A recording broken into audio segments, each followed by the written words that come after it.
خویندرونو سلامونه مینه قدرمنو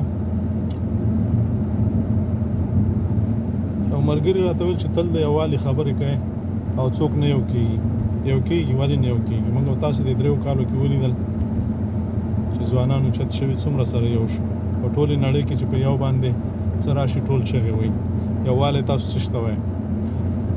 نو ما ورته یو بیلګه یو مثال ما ورته ووایه چې تبلیغیان 15 کاله کېږي چې یو د کلمې خبره کوي تر ننه پورې هغوی وایي که په موږ کې کلمه په کلمې باندې زموږ ایمان جوړ شو ټول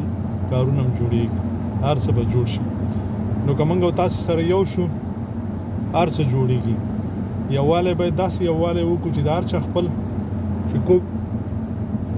سیاسي پارټۍ دي که جماعتونه حزبونه دي هغه خپل کار دی خو کار به کوي خاورې دپاره ملت دپاره تر څو پورې چې موږ او تاسو سره یو نه شو ستونزه نه حل کېږي باید سره یو شو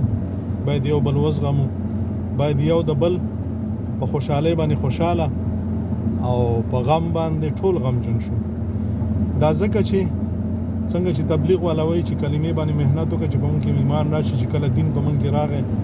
نو بیا دغه ټول انسانیت چې دی یو جسم فزیکي بدن وارې جوړېږي نو دغسې که موږ او تاسې سره یو شو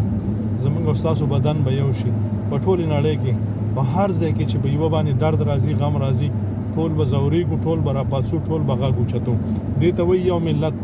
یو قام نو دا به هله کېږي چې سره یو شو او د یووالي خبرې کوو نو لږ تر لږه 15 کاله خو به موږ او تاسې دا چغې وو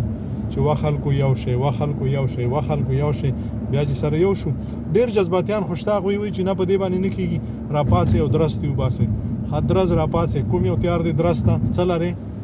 دا خو ناسې خبرې دي جذبې دي خو دا هم پکې ښه دي خدای پاک د موږ او تاسې بغیر د خپلو لیوانو نه کا خپل لیواني ښه دي خپل لیواني وساتئ دا په کار راځي دا ټول هم په کار راځي زه کله کله وایم چې د علما کرامو نه واخله تر ډمانو پورې ټول باید لاس یو بل ته ورکړو دا زموږ او ستاسو د ملت